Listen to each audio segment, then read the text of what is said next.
Durante 2 años engañé a mi esposo con su propio hermano, adentro de mi casa, en la cama que todavía estábamos pagando a meses, y en las carnes asadas de los domingos yo les servía el café a los dos en la misma mesa, uno junto al otro, y nadie notó nunca nada. Hace 8 días lo conté, abrí la boca y lo conté todo. Y necesito que te quedes conmigo hasta el final, porque la parte más difícil de esta historia no es la traición, es lo que pasó después de que hablé. Hay una razón por la que estoy contando esto justo ahora, después de tanto tiempo callada, y cuando la entiendas vas a entender por qué ya no pude aguantarme. Ahí llego, nada más déjame empezar por el principio. Mi nombre no importa, pero digamos que me llamo Lorena. Tengo 44 años, vivo en Guadalajara, en una casa de esquina con portón blanco que mi esposo pintó él mismo, con sus manos. Trabajo en una notaría en el centro, de 8 a 5. Sellos, filas, firmas, copias certificadas, una vida derechita. Llevo 19 años casada con Raúl.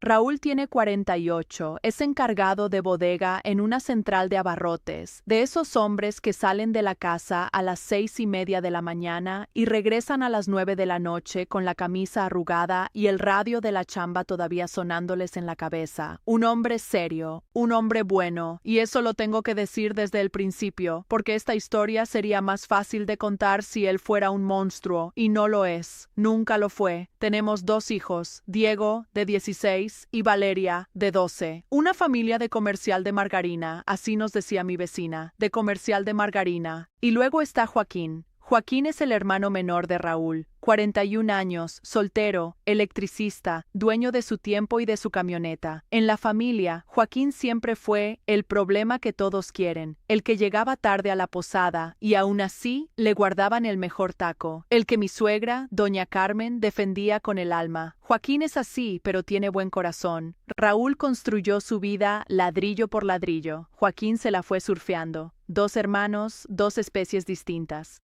Y durante 17 años, Joaquín fue solamente eso para mí. El cuñado simpático de las comidas del domingo. Lo juro, 17 años sin un pensamiento, sin una mirada, sin nada. Todo cambió por una obra. En marzo va a ser 5 años, decidimos techar el cuarto de la azotea y cambiar toda la instalación eléctrica de la casa, que ya estaba vieja y a cada rato botaba las pastillas. Raúl no tenía tiempo ni para respirar, así que hizo lo más natural del mundo. Le habló a su hermano. Joaquín nos lo hace a precio de costo, y es de la familia, no nos va a quedar mal. La obra era para 3 meses, duró 7. Y necesito que visualices la logística, porque en ella vive todo. Raúl se iba a las 6:30, los niños a las 7:10. Mi día de descanso en la notaría era el martes. Y Joaquín llegaba a las 8 de la mañana con la camioneta llena de material, prendía el radio en una estación de canciones viejitas y trabajaba en mi casa el día entero. Los martes yo estaba ahí.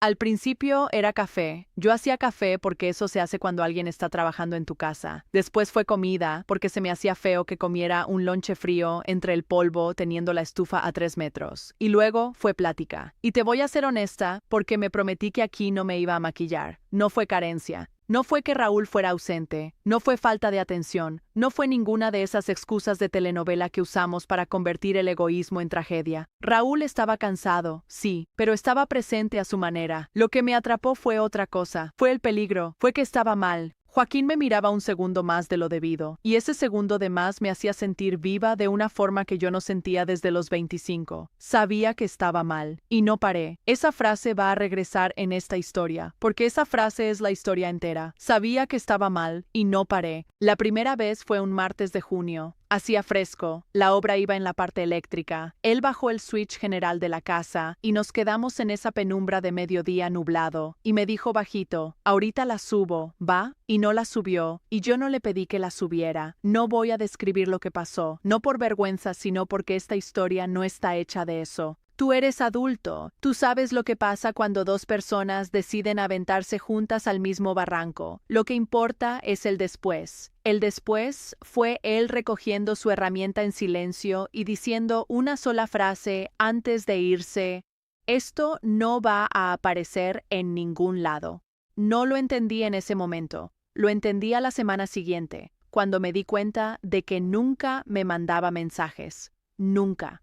Ni un buenos días, ni un sticker, nada. Y antes de explicarte cómo una cosa así dura 2 años adentro de una familia sin que nadie sospeche, déjame pedirte algo. Si llegaste hasta aquí, suscríbete al canal y déjame tu like, porque historias como la mía entran aquí todos los días, contadas por quien las vivió. Y quédate porque ahora empieza la parte que nadie se imagina. El secreto duró 2 años por una regla. La regla era de él. Nada escrito, nunca. Ni mensajes, ni aplicaciones, ni segundo chip, ni nombres clave guardados en el teléfono. Cero rastro digital. Lo que no está escrito no existe, decía. Todo lo acordábamos en persona, y el lugar donde lo acordábamos era el lugar más enfermo posible. La carne asada del domingo en casa de doña Carmen. Cada domingo, la familia completa alrededor de la mesa, Raúl atendiendo el asador, los niños peleándose por el último taco, y Joaquín pasándome el platón del arroz y soltando, en medio de la conversación general, una frase con día y hora adentro. El martes paso a revisar esa pastilla que anda fallando. Eso era una cita. La semana que entra la traigo pesada. Eso era una cancelación. Mi suegra al lado, dando gracias por los alimentos. Que Dios me perdone por lo que voy a decir, pero es la verdad y prometí verdad. La mesa de la familia era nuestra agenda. Durante 2 años, agendé encuentros con mi amante usando el platón de arroz de mi suegra. Cuando la obra terminó, el pretexto se volvió el mantenimiento. Una casa vieja ayuda mucho a quien quiere fallar. Siempre hay un contacto que calienta, un boiler que no prende, un foco que parpadea. Raúl, pobre, todavía daba las gracias. Qué suerte la nuestra tener electricista en la familia. Yo escuchaba eso y sonreía. Hay noches, hoy, en que despierto acordándome de esa sonrisa mía y me dan náuseas de vergüenza. Y aquí entra la parte que más vergüenza me dio admitir, hasta conmigo misma. Durante los 2 años del engaño, fui la mejor esposa que Raúl tuvo jamás. Sé cómo suena, pero así fue. Le cocinaba sus platillos favoritos, me acordaba del cumpleaños de toda su familia, le planchaba las camisas con acabado de aparador. La casa nunca estuvo tan en orden, el matrimonio nunca estuvo tan tranquilo, nunca peleamos tan poco. La culpa se me volvía servicio. Cada mentira que decía en la mañana se convertía en un platillo especial en la noche. Una compañera de la notaría hasta me lo comentó. Andas diferente, hasta más guapa. Ese esposo tuyo te ha de estar tratando muy bien, ¿eh? Era yo tratándome muy mal y floreciendo de eso, pero eso lo vine a entender mucho después. El golpe más bajo de esta historia es ese. El engaño me volvió más agradable de vivir. Raúl ganó 2 años de esposa dedicada, pagados con la moneda más sucia que existe. Y estuvo el cumpleaños 44 de Raúl. Yo organicé la fiesta, carne asada en el patio, unas 40 personas, papel picado, bocina prestada. A media fiesta, Joaquín pidió la palabra, levantó el vaso e hizo un discurso para su hermano. Dijo que Raúl era su ejemplo, que fue Raúl el que sostuvo a la familia cuando su papá murió, que era el hermano que todo hombre debería tener. Se abrazaron llorando en medio del patio. Todos aplaudieron, y fui yo la que tomó la foto. Fui yo. La foto sigue enmarcada hasta hoy en el mueble de doña Carmen, los dos abrazados y detrás de la cámara, yo. Para entonces, nosotros ya llevábamos, en eso, 8 meses. Tomé la foto, revisé que hubiera salido bien y la mandé al grupo de la familia con la frase, mis amores. Escribí, mis amores. Hay días en que pienso que me merecía todo lo que vino después nada más por esa frase.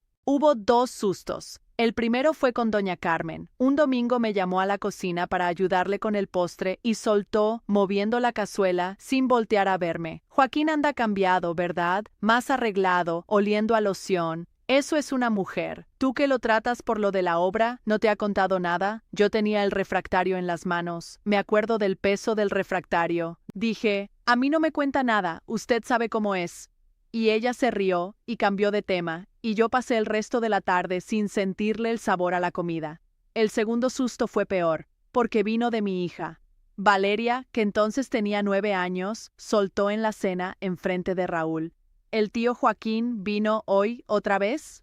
El otra vez cayó en la mesa como un vaso estrellándose. Yo dije con una calma que no sé de dónde saqué, vino a checar el contacto del cuarto de lavado, mi amor. Raúl ni levantó los ojos del plato. Confiaba en mí de una forma tan completa, tan sin defensa, que la mentira lo atravesaba sin tocarlo, y ese día descubrí la cosa más fea que he descubierto de mí misma. Su confianza no me frenaba, me facilitaba todo. En 2 años hubo una sola falla a la regla de Joaquín, y fue de él. Una madrugada, como a las 2, le dio like a una foto mía vieja, de años atrás, hasta el fondo del perfil. Lo puso y lo quitó, pero la notificación llegó. El martes siguiente se lo reclamé, nerviosa, y fue la primera vez que vi al otro Joaquín. Se encogió de hombros y dijo: relájate, nadie se fija en esas cosas, tú te fijas de más.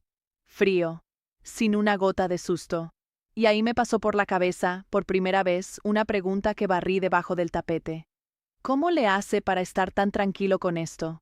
Uno no se pregunta lo que no quiere responderse. El final llegó sin aviso, como servicio cancelado. Noviembre, 2 años y 4 meses después de aquel martes de junio. Llegó a revisar el portón eléctrico, se quedó parado en la cocina, no aceptó café y dijo 4 frases. Conocí a alguien, voy a intentar algo en serio, esto se acabó, todo va a estar bien. 4 frases, 2 años, 4 frases. Le pregunté si ese alguien tenía nombre y dijo Fernanda. Y la manera en que dijo su nombre traía un cuidado que nunca tuvo con el mío. Agarró el casco de la barra y se fue, y el domingo siguiente, en casa de doña Carmen, estaba normal, riéndose, contando anécdotas de la chamba, pasándome el platón como siempre, solo que ahora el platón era nada más un platón, y fue su normalidad lo que me aterró, porque entendí que para él siempre fue ligero. Yo cargué eso 2 años como quien carga un piano, y él lo cargó como quien trae unas llaves en la bolsa. Luego vinieron 3 años de silencio. Míos. 3 años tragando domingo tras domingo, viendo a Fernanda entrar a la familia, ser abrazada por doña Carmen, ganarse un apodo, salir en las fotos. 3 años viendo a Joaquín convertirse en el Joaquín que por fin sentó cabeza. Y yo ahí, calladita, sonriendo, pudriéndome por dentro despacito, convencida de que me lo iba a llevar a la tumba. Ya lo había decidido, a la tumba, y lo iba a lograr. Nada más que un secreto de ese tamaño le cobra renta al cuerpo. En esos 3 años bajé de peso, luego subí, luego dejé de dormir bien. Me despertaba a las 3:30 de la mañana, en punto, como quien tiene una cita agendada, y me quedaba mirando el techo con el corazón acelerado sin razón. Raúl dormido junto a mí, con esa respiración pesada de hombre cansado, y yo ahí, despierta, haciéndole compañía a mi secreto. 2 veces estuve a punto de contarlo. La primera fue a mi hermana, por teléfono. Alcancé a decirle: necesito contarte algo. Y en eso su hija lloró del otro lado. Ella dijo: espérame tantito. Y cuando regresó, yo ya había inventado otra cosa en su lugar. La segunda vez, lo escribí. Escribí todo en un cuaderno de pasta dura, 4 páginas, pensando que me iba a aliviar. No me alivió. Verlo escrito me dio tanto pavor que quemé el cuaderno en el lavadero, con alcohol, y después me quedé tallando el tizne con miedo de que Raúl preguntara qué era ese olor. Ni lo olió. Él nunca notaba nada. Y cada vez que no notaba, yo me odiaba un poco más a mí misma y odiaba un poco más esa facilidad suya para confiar. En ese tiempo, Raúl y Joaquín todavía se fueron 2 veces de pesca juntos, como desde chamacos, y yo les ayudé a preparar la hielera. Yo, hincada en la cocina, acomodando la hielera de la pesca de mi esposo con aquel hombre y despidiéndolos desde el portón cuando arrancó la camioneta. De ese tamaño es el hoyo que dejé que se cavara. Y estaban los domingos. ¡Ay, los domingos! ¿Alguna vez has sonreído con toda la cara mientras gritas por dentro? Ahora hazlo 150 veces seguidas. Fueron más o menos 150 domingos entre el final de aquello y la noche en que abrí la boca. Pero hace 3 semanas fue la cena de compromiso, casa de doña Carmen, la mesa alargada con la tabla extra, la familia completa, y a la hora del brindis, Joaquín se levantó, miró a todos y dijo: me tardé en aprender, pero hoy sé que la familia es lo único que no se traiciona. Esa fue la frase. Dijo: la familia es lo único que no se traiciona, a 3 metros de mí, enfrente de mi esposo, y sonrió, y todos aplaudieron, y doña Carmen lloró. Y Raúl, mi Raúl, se levantó a abrazar a su hermano con ese orgullo de hermano mayor en los ojos, y adentro de mí se reventó algo que yo llevaba 3 años apuntalando. No fueron celos, fíjate bien, no fueron celos, fue el tamaño de la mentira. Era demasiado grande para caber en mí y en la fiesta al mismo tiempo. Aguanté 8 días más. Al octavo día, un martes, de esos martes, Diego estaba en el entrenamiento y Valeria dormida, y Raúl recalentaba su cena a las 10 de la noche y me senté enfrente de él y le dije, necesito contarte algo y no me voy a detener a la mitad, porque si me detengo no lo cuento. Y lo conté. Todo, los martes, la regla de nada escrito, el platón del arroz, los 2 años, el nombre de su hermano saliendo de mi boca en medio de mi cocina. Raúl no gritó, yo hubiera querido que gritara. Se quedó como 40 segundos inmóvil con el tenedor en la mano, mirando un punto del mantel, y después hizo 2 preguntas, nada más 2. La primera, ¿cuántas veces entró ese hombre a mi casa? La segunda, ¿mis hijos estaban en la casa en alguna de esas veces? Le respondí las 2 con la verdad. Soltó el tenedor, agarró las llaves del carro y salió sin chamarra. No volvió esa noche. El miércoles en la mañana me mandó un mensaje de una línea. No les digas nada a los niños hasta que yo hable contigo.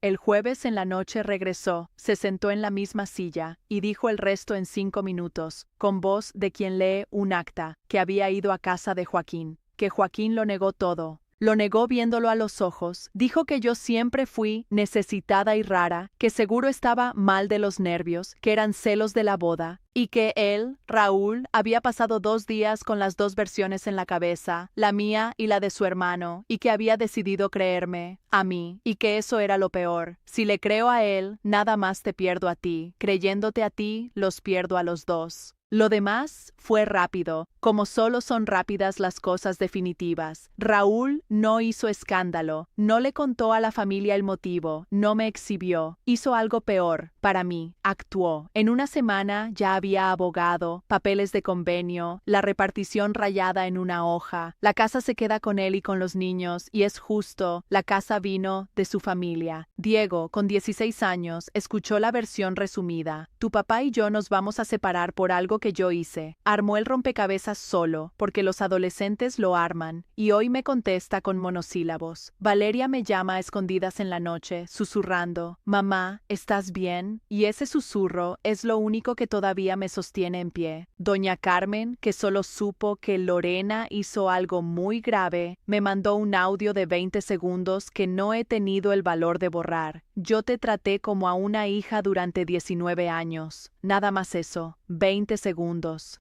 Contarles a los niños fue el sábado siguiente, los 4 en la sala, Raúl a mi lado por protocolo, y la frase que acordamos, su papá y yo nos vamos a separar y la responsabilidad es mía. Ese fue el trato entre nosotros. Yo tenía derecho a no dar detalles y la obligación de no repartir la culpa. Valeria lloró y vino a abrazarme, y por encima de su hombro vi a Diego mirando a su papá y a su papá mirando el piso, y entendí que Diego ya había armado todo solo, como arman los adolescentes, por el silencio de los adultos. Esa noche lavó su plato de la cena, lo secó, lo guardó, todo sin decirme una palabra, y hasta hoy ha sido lo más parecido a un grito que ha hecho. El día que me fui de la casa fue un miércoles de llovizna.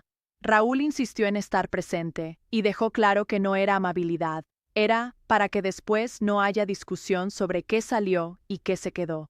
Se recargó en el marco de la recámara, viéndome doblar ropa dentro de la maleta, en silencio, y ese silencio ha sido la cosa más fuerte que he escuchado en mi vida. Cuando cerré el cierre, él cargó la maleta más pesada hasta el coche de mi papá. Él la cargó, educado hasta en el entierro de su propio matrimonio. La vecina de enfrente, la misma del comercial de margarina, estaba regando sus plantas a las 4 de la tarde de un día de lluvia, porque hay gente que riega en la lluvia cuando la telenovela de la cuadra está buena. En el portón, Raúl dijo la última frase personal que me ha dicho hasta hoy, porque de ahí en adelante solo hablamos de logística de hijos. Voy a encontrar la manera de no odiarte por ellos, pero no me pidas prisa. Y cerró el portón blanco que él mismo pintó.